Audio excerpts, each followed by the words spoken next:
Болды. Түгетіп қойып. Наларды оңдап қойын досын ба?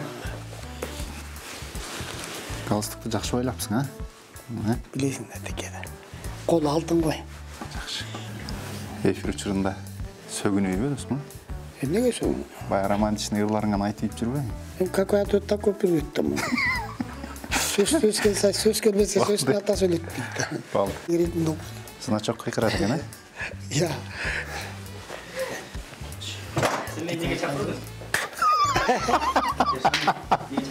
Қадырман замандар, саламатсызбы? Сіздер Супер ТВ каналын көріп атасыздар. Аты жөнім Айжан Нурманбетова. Алеми өзіңіздер бағымдағандай елі бізде тағырағы Супер ТВда менде бір дос бар. Қонақтарыңыз кімдер? Қонақтарыңыз бири-бирин жақындан білген эки кыйышпас достор. Актер Асқат Ербаев ошондой эле министрдин кызынын махабаты тасмасы аркылуу таанылган. Министрдин кызынын махабаты тасмасындагы Бурхандын ролун жеткиликтүү аткарып таанылган Дөөлөт Тентиев агабыз келип отурат. Саламатсыздарбы? Азыр мен тааныштырып атканда эки кыйышпас достор деп баса белгилүү айтып өтпөдүмбү? Көбүртү ашыртып жүргөн жокмунбу ошондой эле? Субханалла. Мен ақыреттік адамды деп есептеймін, мысалы. Ақыреттік адамды деп есептеймін мен досымдычу. Жақындық бар. Дос деген өзі қиышпаш керек те. Тура эле сөз. Эми достуктун дагы неси болот го. Ошол нерсеге татыктуу, жоопкерчиликтүү нерсе бул деле. Дос деп оңой айтылганы менен кыйын жоопкерчилиги. Кыйышпайбыз деген жакшы ниетибиз бар. Ошол ниетибиз менен жүрөбүз азыр.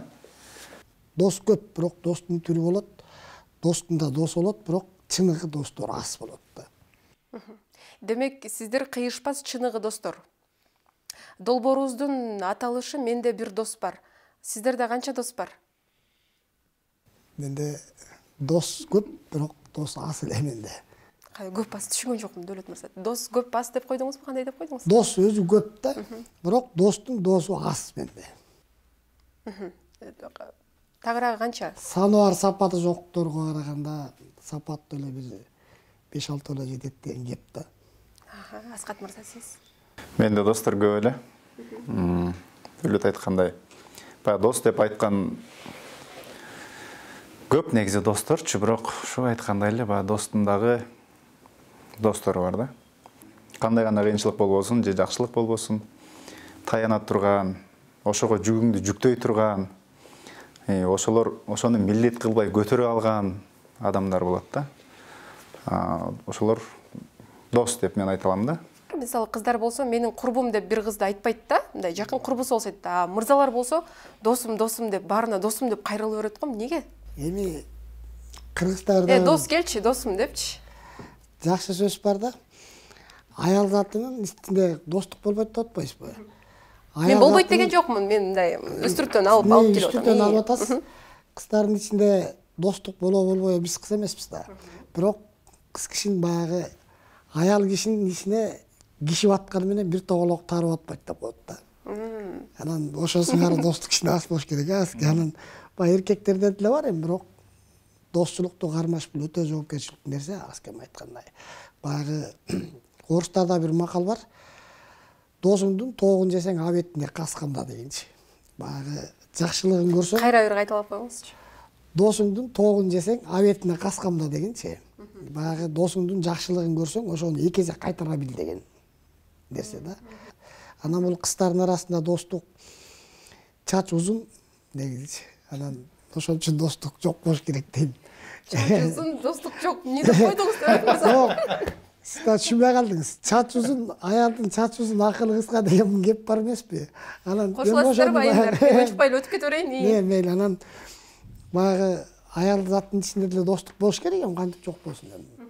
Анан баягы Алла Таала менен эркекти, аялды бирин ала бирин кула көрүп жараткан эмес да. Анан достук болуш керек албетте, конечно. Турабызбы? Викторинанын элементтерин камтыган акцияга катышып, жаңы автоунаа утуп алыңыз.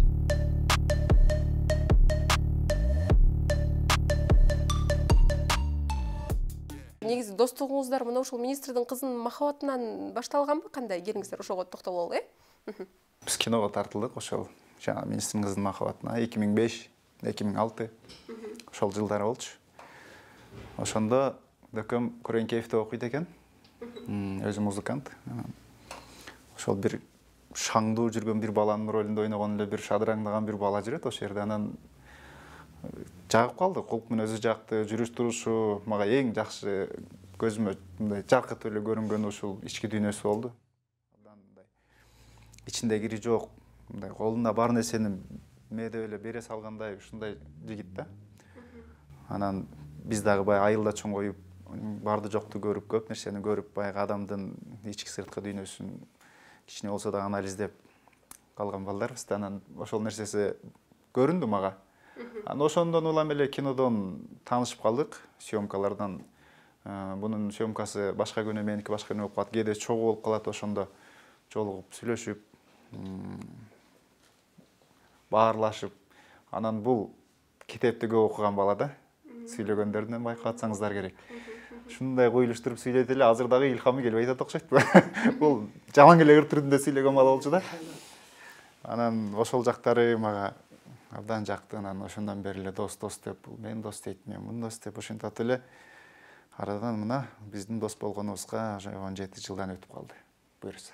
Башында Асат мырзаны көргөн күнүңүз. Ички дүйнөсүнүн тазалыгын съемкадан байкадым да. Биринчи жолу ошондо мага бир адамга бир учур келет. Адамдын бир ички душасын угуп турганчы. Мен эртең менен баарыбыз эле ачкабыз, съемка болуп атат. 9-то эле деп келип тумбучканын жанына отурдум. Ошол убакта Аскендер дейт багыш. Анан бияктын деле кызылы күйүп турат, меники деле күйүп турат эртең менен. Анан ошондо мен тоокту жеп атсам, оюм бар тамакта эмес да. Какой-то бир адамдын жүзүндө бир эмоциясы, ички душасы мага башкача чагылдырып турду да. Анан баягы өңдү көрдү жустайды деп коет. Лицосунан карап туруп эле жүрөгүнүн тазасы адамга болгон башкача. Мени аябай сезим менен карап турду да. Анткени мен Апшагада жашайм. Аскен болсо билет Астоктун кадырын. Анан ошондон баягы тоокту басага уйпалап жүмүлүп уйкалап атсам, анан Аскен ушундай бир келтирип атты, же соктон ич деп багыш. Ошондой бир какой-то бир жылуулук келген. Мен ошондон бери Аскытка такыр башкача мамиледе болдум да. Мында досчулук релс бар экен кой. Баягы жакшыны жакшы деш керек. Жакшынын шарапаты, жамандын кесепети дегендей, Аскендин жакшынын шарапаты жакшы. Бул тоок жеп аткан жанагы мен больницада жатып калган фильмде. Ок тийип анан бул келет бир лепешка, бир лимонад көтөрүп алып келет. Андан мурун эле Мадина келип кеткен болот, ал бир жандай гриль алып келген болот да, тооктучу. Бул келип алып анан ачкада бир лимонад менен бир лепешкасын коюп, албетте оорун сурасаң айкынга тетеди.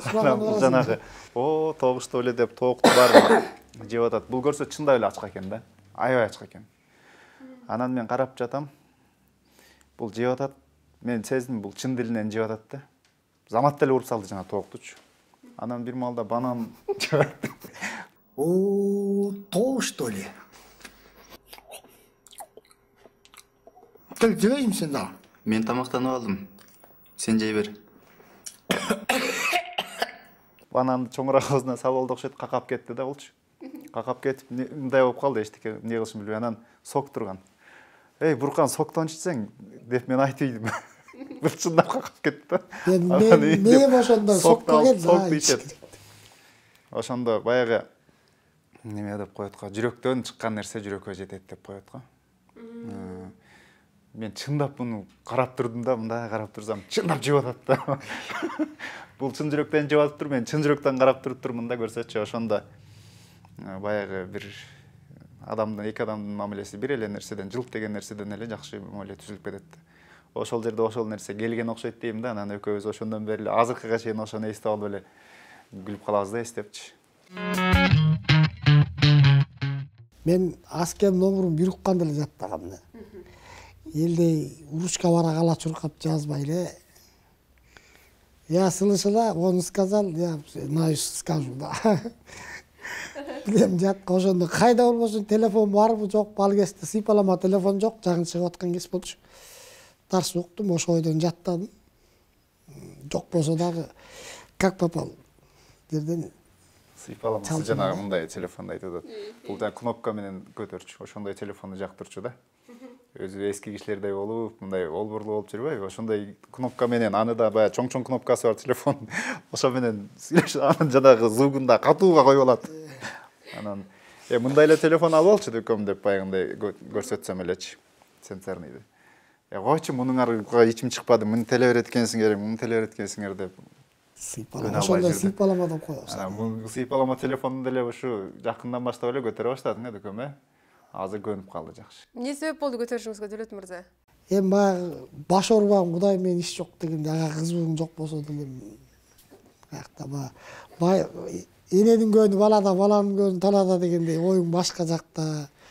Телефонго да интерес кылган киши жок. Кийин эле кичинем азыр аралашып кетебиз эми Кудайга шүгүр. Эми такыр эле цивилизациядан артта калып эмес, эми баягы абдесе элдер ойлобосун, мен такыр эле нарынга кетип тоодо жүргөн го деп. Бача кирди чыкты бирдеке бар дегендей шүгүр эле турабыз ки.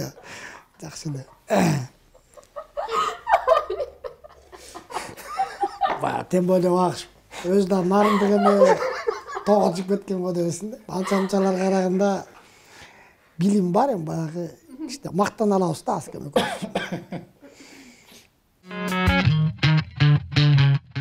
Бунун орусчасына өтө кызыктуу окуялар көп. Завтра все вместе поедем на твой айыл в той. Бул Дөөлөттүн бир жери жакшы да, бул смелый да мындайчы. Биз туура эмес сүйлөп албайын же болбосо туура эмес болуп калса күлүйбөсүн деп тартынабыз го. Мында андай нерсе жок да. Ошол нерсеси көп алдыга жылдырат муну. Болобу, болбойбу, божомолдоп туруп сот да. Мааниси түшүнсө болду да кыламын туруп ачкалар дебесин. Бул экөөбүз маршруткада көп жүрүп калдык анан. Мен унчукпай кетем да. Бул орусча сүйлөйбөйт. Унчукпай кетип атсам эле бул баштайт. Бирде мени сурап баштайт, кыска жооп берип коем анан. Орусча баштайт да анда дагы. Ошо баягы өзүнүн стилинде. Элдин баары кыраңгаткыр. Андан сайын күчөйт, мен нукуп коем, болду эми депчи. Алаксытат башка нерседечи. Ошол ситуациядан алып чыгып кетиш керек. Бул өзү дагы орус тилдүү бала да. Анан группалаштарым дагы көп айтчу ошо. Сен тилиң башкача акцент менен сүйлөйсүң депчи. Анан билбейм. Деп орусча эле так эле сүйлөйм деп койсуң. Анда так эле сүйлөйм, Кудайга шүгүр. Өзүм азыр биринчи мугалим дүйшөн болсоң, конечно, сүйлөш керек да. Бирок окшош турабыз жакшы эле.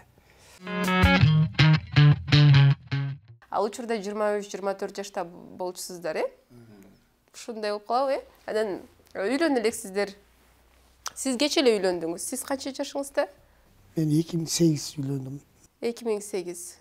Кече эле ал убакыттан кече эле болуп калат экен да. Ошол ага чейин кыздарга байланышкан темада сүйлөшпөйлүбү? Чогуу барчысаңыздар керек кыздарга, же болбосо бир кызды талкуулоочогу. Эми мен аскемен бир эле жолу бардык. Ошондо дагы эришип алып Сапар деген бала үчөөбүз. Таанышып, сеники меники талашуулар болгон жок. Жакшы көргөн досунан атайган жигит биз сени алдым. Сени сүйлөш деп бири-бирибизге сен ал, жок, мен албайм деп. Жакшы күндөр өттү. Кыздарга ошо басына албай барган жокпуз. Ал эми кыздарга тийишчибиз, конечно, албетте мындай. Кетип барат, ай чоң кыз, атыңыз ким, кесибиңиз эмне, билгим келип жатпай болгон соң пенде деп эле уйкаштырып.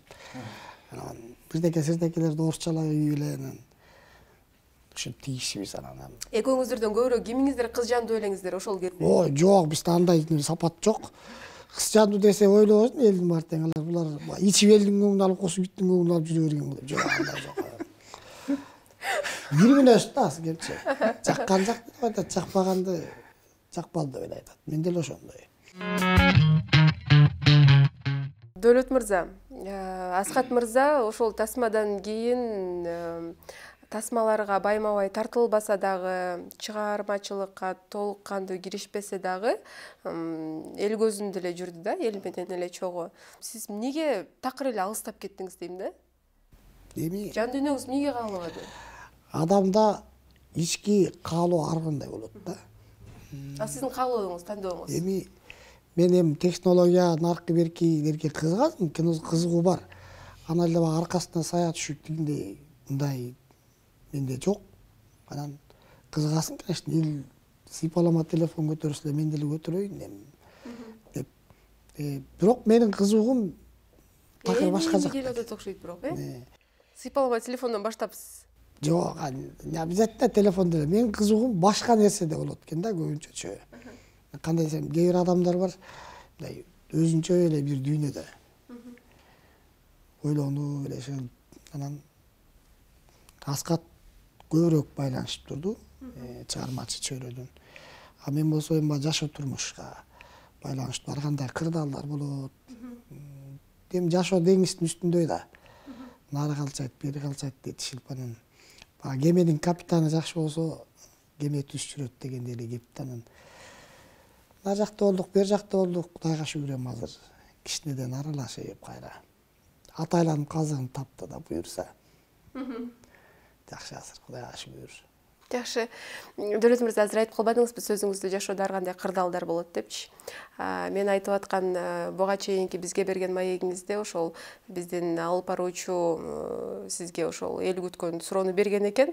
Мисалы эл арасында сизге байланыштуу сизди издегендер, же болбосо сизге байланыштуу ар кандай сөздөр болуп атпадыбы? Мисалы ичимдикке берилип кетиптир, же минтип кетиптир, достору таппай атыптыр депчи, же болбосо кесиптештери таппай атыптыр деген сыяктуу суроону сизге бериптир. Сизден жооп ошол интервьюда биз ала алдык. Ошондой учурлар болгон деп атпайсызбы? Аскат мырза, ошол учурларда сизден кандай колдоо болду? Ошол кез деген баягы ичип жүргөн наркы берки деп мен эл осун элек жок, айта берет. Жашоо түп-түз жол эмес да, даңгыл жол эмес. Кемибейм деген хандын да бир татым тусу кемийди. Анан сын таккан сыңар өтүгү майрык да. Анан мен айтат элем, анан баягы Кыргызда биз аркабыздан сөздү чукуп. Бирөөнүн жакшы жагын алып чыккандын ордуна жаман жагын чукуп, ошону ушактын себетин токуганды жакшы көрөбүз да. Ошол себет, ушактын себетин токуса, жакшылык себетти токуса, эмне деген сооп топтордук мисалы да. Баягы айткан ушакчы эмес, айтып барган ушакчы болот да. Айта берсин, баягы ооруну жашырсаң өлүм ашкера кылат, мен жашырбайм эчтекени. Калптын казаны кайнабайт дейт. Болгондо ачыш керек. Алла таалам карап турган чындыктан жашырып кача албайсың да. Кудай карап турган нерсени жаап жашырыш. Тура убагында ар кандай нерселер болгон. Тиндей жумуштарда, мындай жумуштарда баягы Кыргызда бир жакшы сөз бар. Кулча иште ханча жаша деген. Анан тамалак маңдатырмен тапкан нандын эч эмеси жок менимче. Ооба, жумуш боюнча ооба. Дөлөт мырза, мына ошо айтканыңыз бар да, ошол адамдарга таң калам, мисалы, өзүнүн башындагы төөнү көрбөй, бирөөнүн башындагы чөптү көрүп депчи, бирок мен Кудайдан жашырбаган, элден да жашырбайм. Ооба, ал нерсе болгон деп. Демек, ошондой учурлар болгон да, ичимдикке берилип кеткен. Таза эле берилип эле баягы бөтөлкөн жастан эле жатыш эмес, болду Кудайга шүгүр. Стресстен улам. Сиз, Аскат мырза, аябай бир мындай башкача бир сезим, бир эме болсо керек, мисалы баада жана айтып бердиңиз го бир картинанычы, досуңуздун тоок жегенинчи съемка учурундачы. Ошондой сонун күндөрдөн кийин, мисалы, өзгөчө эркектерде бир стресс же кандайдыр бир депрессияга түшүп кеткенде, айрым эркектердин көтөрүшү оорураак болуп калат, жашоодо ар кандай кырдаалдар болот да. Анан баягыдай эле чогуу жүргөн досуңуз ошондой кырдаалга түшүп кеткенде, сизде ошол күндөгү кабыл алуу же сезим же болбосо колдоо кандай болду? Мен бул суроону сизге бергенин элем, Дөлөт мырза мындай жооп берип салды, кайра айландырып сизге берейин. Эми азыр досум жанымда, маңдайымда. Алсаны аман, баары жакшы. Кудайга миң мертебе шүгүр. Мага ошол эле нерсе керек болчу. Ушул досумду ушу чогуу мурункудай кайра чогуу урушуп талашып, түртүшүп, тамашалашып, чукуп сүйлөшүп, ушинтип олтурууну мен аябай кыялданганмын. Кудай тилегиме жеткирди, мына досум жакшымы жанымда. Сөзкөн кызыктуу болуш керек, досуңуз менен өзгөчө. Аскем баягы сокурдун тилеген эки көз, кедейдин тилеген эки көз дегендей эле тилеси мени баягы айтпайлыбы тигип эле. Мына эми дөкөм көп күндөрдү өткөрдү башынан. Бул дөкөмдүн азыркы мына ушул учурга жетишине ошол нерселер тепкич болду деп кабыл алдык да. Ал нерсени көргөн адам бар, анан ал нерсеге жолукканда аны көтөрө билип, жеңкеде турган адам да бар да. Көпчүлүк адамдар ошондон нары баягы жеңил ойлуулукка алдырып, эрксиздикке алдырып, андан нары дагы төмөн деңгээлге түшүп кеткен адамдарды көрүп атабыз. Бирок ал деңгээлге эч ким түшпөсүн, жанагы кыйынчылыктарга эч кимге каалабайбыз. Бирок ошол нерседен досум чыкты. Бул менин эрдигим эмес, менин эмгегим эмес. Дөөлөт досумдун өзүнүн эрки, өзүнүн күчтүүлүгү, өзүнүн аракетчилдиги болду. Кандай гана кыйынчылык болбосун, ошол нерседен чыгуу бул ар бир адамдын өзүнө гана байланыштуу болот экен да.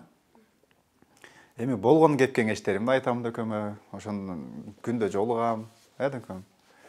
Карантин учурунда дагы жолугуп турдук экөөбүз тез-тез. Кудай буйруса жакшы. Эми кыйынчылык сөзсүз түрдө болот. Ар кимде ар кандай болот. Мисалы, дөөлөткө ошондой кыйынчылык келиптир, баштан өткөрдү. Ошол дөөлөткү сыяктуу эле мага башка сферадан, башка жактан дагы кыйынчылык келет. Аны мен өткөрдүм, сизге өткөрөсүз, баарыбызга окшош нагрузка келбейт да.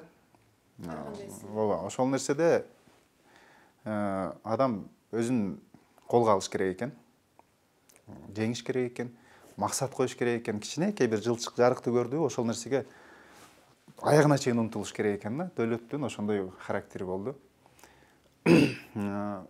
Аябай кыялданганмын да, ошо дөөлөт досум ушу мурункудай жанымда болсо, мурункудай бир кажышып бир сүйлөшүп отурсак деп, муну менен сүйлөшүп отуруп өтө мыкты болчу да. Азыр мына Кудайга шүгүр, досум кулакчын куршун жакында мектепке мугалим болуп ишке кирип атат. Жакшы, буйруса. Үй бүлөлүү, азыр жашоону ордуна койду. Баары жакшы. Эми биз кичине бирийненин көзүндөй жардам берип, кичине себепчи болуп калышыбыз мүмкүн, бирок дос катары мен аны эч кандай мен мындай кылдым же мен мынтим деп айткандан алысмын. Эми аны айтсам азыр милдет болуп калат да, бул милдет эмес. Мен кээде бир 2-3 күндө бир жумалап WhatsApp'та вообще не открыт дейт да. Анан чалып ийет өзүчө. Кыз каяктасың гана эмне албайсың, карап койбойсуң. Сколько раз жаздым сага деп карасаң уже том болуп калган WhatsAppчы. Көп деле ачып деме кыла бербей анан чалышабыз күндө кечинде анан. Көбүнчө убакыт басып эмес дейт. Социалдык тармактарга таптакыр кызыкпайсызбы? Такыр ошо социалдык тармактарга WhatsApp, Instagram. Кызыгып. Көп убакыт бөлбөйсүз. Аны элдер ойлобосун, сыйпалама телефон жөнүндө баягы фонго көтөрүп тура. Жок, кызыгып окуйбуз. Наркы берки. Ан көбүнчө аз кем издейт мени. Кайда жүрөсүң? Кайда калдың? Анан эмне десем, эми калгандарын айтпай эле коеюн, ал деген сөз э. Кайда жүрдүң, кимдин колун кармадың деп эле. Бул экөөбүз кыргыз тилинде эле сүйлөшөбүз, анан бирок башкача өзүнчө биздин бир волнабыз бар да. Ошол волнага түшкөндө келинчектерибиз түшүнбөй эле бирин бири карап калат. Ошондой бир кызыктуулугубуз бар. Кадимгидей эле такалбай сүйлөшөбүз э. Эч ким түшүнбөйт да. Шифрлар башкача да сүйлөшкөндө. Башкача болуп калат. Үй бүлөгө катышыңыздар, мындай келинчектериңиздер катышабы? Үй бүлөгө катышыңыздар барбы? Катыштар бар. Ооба, бар. Келиңиздер азыр болсо чыгармачылыкка кайталы. Аскат мырза, буга чейин акыркы жолу сиз менен биздин жекеме-жеке долбоорунда маектешкенбиз. Негизи эле бир талкуу болду окшойт э. Мына ошол сериал Министрдин кызынын махабаты, Рустам ага экөөңүздөрдүн берүүңүздөр, ортоңуздардагы мамилеңиздер. Анан ошол берүүнүн аягында чайлашканы кетпедиңиздер беле? Сизди чайга чакырбады беле? Анан чайлашып мамилеңиздерди бекемдеп алдыңыздарбы? Таарынычтарды жазып кандай болду? Мамилебиз бекемделди. Эми эркек киши катары биз өзүбүзчө дагы өзүнчө аял заты түшүнбөгөн бир тонкий бир нерселер бар эмес. Негизинен элдештик. Жакшы жолго салдык. Анан бул жерден чыккандан кийин чайлашалы дедик, бирок менин бир жактагыга да барышым керек эле, өзү кеч чыктык го бул жерден. Сүйлөшүү абдан узак болуп кетти, ошон үчүн мен дагы ар жакка баргандан бир аз кечигип аттым эле, ошого Рустам байкеге туура түшүндүрдүм, туура түшүндү. Ушундай экемен бир жака бармак элем, рахмат. Чай ичкендей эле болдук. Жакшы буйрса дагы күндөр алды да, чай ичишебиз дагы деп эле жакшынакай эле тарап кеттик. Мамилеси жакшы. Дөөлөт мырза, мына ушул тасмага сиз дагы тартылбадыңызбы, мурункудай буга чейин тартылгандай 20 жыл мурун, ошондой рахаттан алдыңызбы? 4-үндө. 4-үндө тартылганда. Эми рахат эмне баягы тасмага кайра кайтып келдим деген аябай сүйүнүч сезимдер болду. Мурунку чогуу ойногон коллегалар, чогуу актерлорду көрүп өзгөрүүлөр болуптур деп аябай сүйүнүп, аябай жакшы сезим калды. Бирок эми баягы мурункудай эле аурасы мурункудай да. Мындай унутуп калып, анан тигиндей мындай эмес. Мурун кандай жүрсөк ошондой эле чогуу жакшы, мамиле жакшы, сүйүнүч аябай башкача толкундуу болду. Жакшы. Бу студияга кирип келгенде Дөөлөт мырзанын досуңуздун галстугун, жакасын оңдоп аттыңыз, эме кылчу. Көбүнчө кимди карап калат мындай? Досум, мынтип бол, тигинтип бол деген сыяктууларды. Мага караганда Сиз эркерээк окшойсуз, досуңузга эркелеп коет окшойсуз. Мындай тыканыраак да. Анан мен баягы көбүнчөсү бука болсо деле сүт берсе болду деп коем. Анан бул кичине түстөп мындай эме кылып турат деп. Мага караганда дуру да байкем да мен. Бир жаш болсо дагы. Бир жаш болсо да анан ичимен менде сыймыктануу бар да, мен ушинтип. Дөөлөт катуу эркелейт. Жакшы. Эми азыр скромный болуп атпайбы? Жок, билинет экен, мага билинди. Бир кездерде аскер деп эле ушундай эле да, булчу. Анан мага жагат досум. Көтөрөм, бардыгын көтөрөм. Сонун. Катуу догурнат кээде, катуу таарынат кадимкидей. Уну кайра эвине келтире албай эле кайра бир тобор болом кайрасызбы? Мен бат жазылып баттарынам да. Анан бирок унутурный сакталбайт менде. Жалжайып эле ачык айтып коюп. Анан катым калп айтсам, маскем сразу эле билинет. Күлбейем же кармайт, обязательно чыгат да. Ошон үчүн калп айта албайм мен. Бул калп кээде эми баягы бир келем деп же келбей калса, же бир иш дайындасам кээде аткара албай калат. Эми андай менде деле болот. Анан бул сурайм да. Эмне болду? Десем, кече кетип атып анан деп аябай катуу окшош турат да. Анан мен билем. Сөзүн баштаганда эле билем. Импровизация кылып атам ошончо. Абалдан чыгып кетиш керек да. Анткени сөйтөм уят болдум, калп айттым. Анан бирок ошол иш менен эле кетип баратасың, мен жетишпей калдым да. Анан бул баарын айтып бүтөт, анан мен жаман болгон турат. Кап, анда мейли кийинкиге деп анан аягына келген анан кийин айтып коем да. Жулат анан. Баягы калп айтып атканын далилдеп койсом анан. Аска антеннаны жулдуң дейт. Тартпагын ошо. Андан сүйлөй албай калдым деген сөз да. Калпын бат эле билип коесуз да, досуңузду 5 колдой билесиз да. Ошон үчүн калп айтышпайбыз да, жакшы. Ушунуңуздардан жазбаңыздар, достуңуздар чындыгында бекем, бири-бириңиздерге болгон оюңуздар, мамилеңиздер, мына ушул экран аркылуу деле биздин көрүүчүлөргө көрүнүп атса керек, мындай ичиңиздеги сезимиңиздер баары тең көрүнүп турат экен да, мына ушундай элечи мынтип алып этип анан ыраазычылык билдиремин. Мына ушул биздин долбоорубуздун коногу болуп келип бергениңиздерге, анан сөз соңунда эркин микрофон. Эфириңиздер абдан жакшы болду, мага жакты. Эркин сонун сүйлөшүп отурдук. Баары жогу эркин болду, ачык айкын болду. Баарыбызда тынчтык болсун, бекем ден соолукта бололу. Илимдүү бололу, билимдүү бололу. Келе жаткан жаштар мындай адамгерчиликтүү бололу деп айткым келет да. Китепти көп окуйлу, көп билим алалы. Билимдүү болгондо бардык нерсе алдыга жылат. Мамлекеттин жумушу деле алдыга жылат. Ошон үчүн баарыбыз китепти көп окуйлу, мына китепти көп окуган досум мына сүйлөгөн жанымда отурат. Сон болот, достукту бекем кармагыла, баарыңардын жакшы досуңар болсун. На русском можно? По-русскому что? Я думал, ойлоп атпайм там. Всем спасибо там, Супер ТВ. Благодарю вам очень. Все кыргызстанцы, передай привет. Ребята, давайте дружно. Эми калган наригзага түшүнүп тош орусча деп сүйлөбөйлү коеюн, Анан Рахмат, урматтуу силерге. Тинчилик болсун, барчылык болсун. Элге берсин, эл ичинде бизге берсин. Элди түлкү аш көлбөт деп коет. Анан баягы соткадан алган маалыматтарга караганда китептен алган маалымат аябай сиңимдүү болот. Анан сотканы бросать надо, срочно деген жокмун, эми баягы книганы обязательно читать надо. Хорошо. Ошо тууралуу китеп окуш керек, аскем айткандай. Ыраазычылык билдиремин. Сонун эфир болду, чындыгында жагымдуу, жандуу, бар болуңуздар, келип туруңуздар бат-баттан биздин студияга. Мен болсо конокторума ыраазычылык билдирем. Урматтуу көрүүчү, эгер сиз мына ушул интервьюну азыр сыналгыдан, телевизордон көрүп аткан болсоңуз, соңунда кошулуп калган болсоңуз, мына ушул видеону Супер ТВ YouTube каналынан көрүңүз. Катталуу үчүн подписаться баскычын басып коюңуз. Ал эми мына ушул видеону биринчилерден болуп YouTube каналыбыздан көрүү үчүн коңгуроону басып койсоңуз болот. Аты жөнүм Айжан Нурманбетова. Барыңыздарды жакшы көрөмүн.